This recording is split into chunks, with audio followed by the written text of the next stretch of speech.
I speak to you this morning in an hour of anguish for our nation.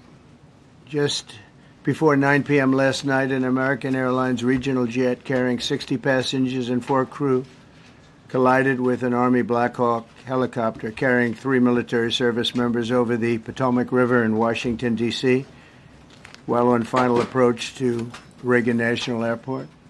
Both aircraft crashed instantly and were immediately submerged into the icy waters of the Potomac. Real tragedy. The massive search and rescue mission was underway throughout the night, leveraging every asset at our disposal, and I have to say the local, state, federal, military, including the United States Coast Guard in particular, they've done a phenomenal job. So quick, so fast, it was mobilized immediately. The work has now shifted to a recovery mission. Sadly, there are no survivors. This was a dark and excruciating night in our nation's capital and in our nation's history. As one nation, we grieve for every precious soul that has been taken from us so suddenly. And we are a country of, really, we are in mourning. On behalf of the First Lady, myself, and 340 million Americans, our hearts are shattered alongside yours, and our prayers are with you now and in the days to come. We'll be working very, very diligently in the days to come. Now we mourn and we pray, and would like to ask all Americans to join me in a moment of silence as we ask God to watch over those who have lost their lives and bring comfort to the loved ones. And I just want to say God bless everyone in this room. This has been a terrible, very short period of time. We'll get to the bottom of it. Upon entering office, I signed something last week that was an executive order, very powerful, on restoring the highest standards of air traffic controllers and others, by the way. Then my administration will set the highest possible bar for aviation safety. We have to have our smartest people. It doesn't matter what they look like, how they speak, who they are. It matters intellect, talent, the word talent. You have to be talented, naturally talented geniuses. You can't have regular people doing that job. They won't be able to do it. But we'll restore faith in American air travel. You had a airliner coming in, American Airlines.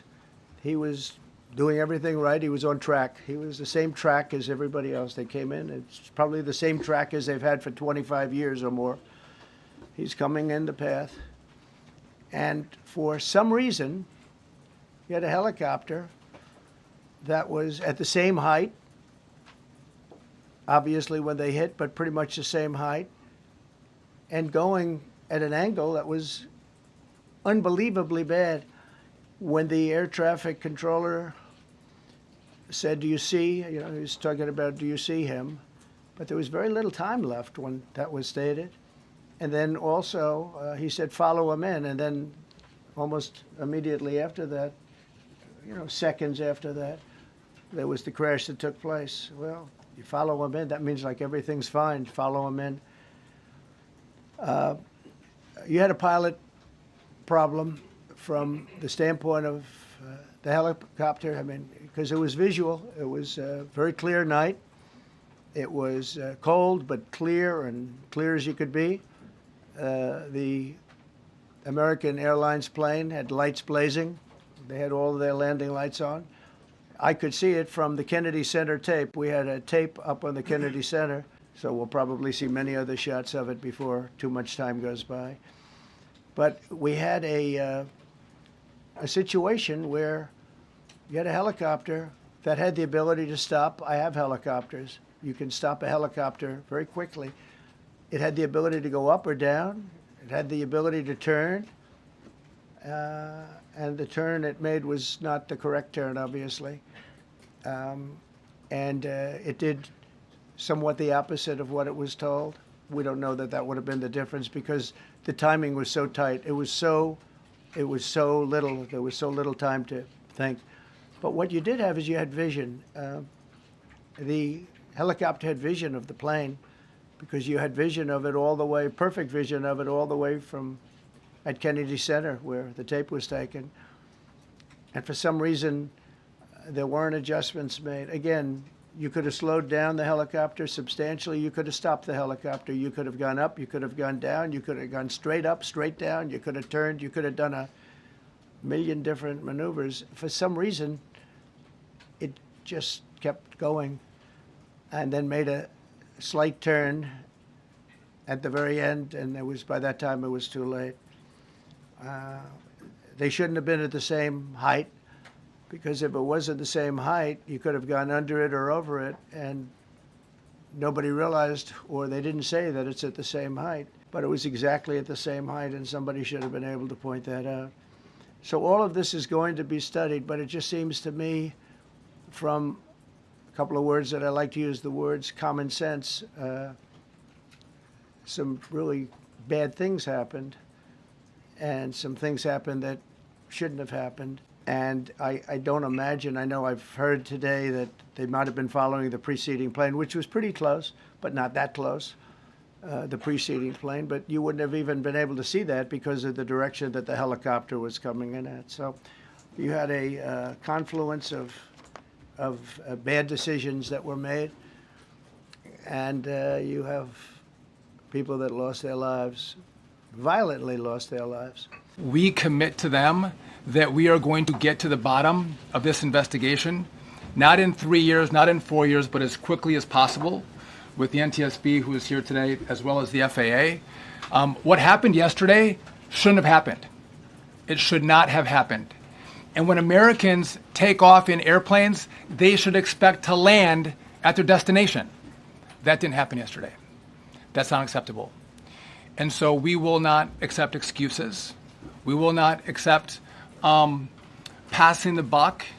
We are going to take responsibility at the Department of Transportation and the FAA to make sure we have the reforms that have been dictated by President Trump in place to make sure that these mistakes do not happen again.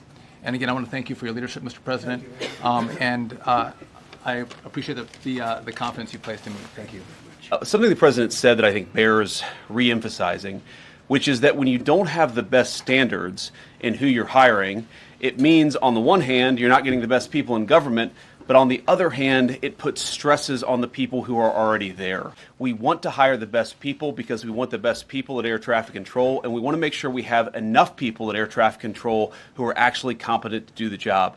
That policy ends under Donald Trump's leadership because safety is the first priority of our aviation industry. Thank you, Mr. President. Routine annual retraining of night flights on a standard corridor for a continuity of government mission. Tragically, last night, a mistake was made. And I think the president is right. There was some sort of an elevation issue that we have immediately begun investigating at the DoD and Army level.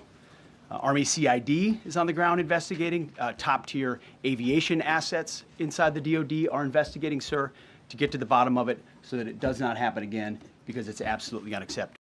Should people be hesitant to fly right now? No, not at all. I've not hesitated to fly. This is something that it's been many years that something like this has happened, and the collision is just something that we don't expect ever to happen again. We are going to have the highest level people. We've already hired some of the people that you've already hired for that position long before we knew about this. I mean, long before. From the time I came in, we started going out and getting the best people, because I said it's not appropriate what they're doing. I think it's a tremendous mistake. You know, I'm not blaming the controller.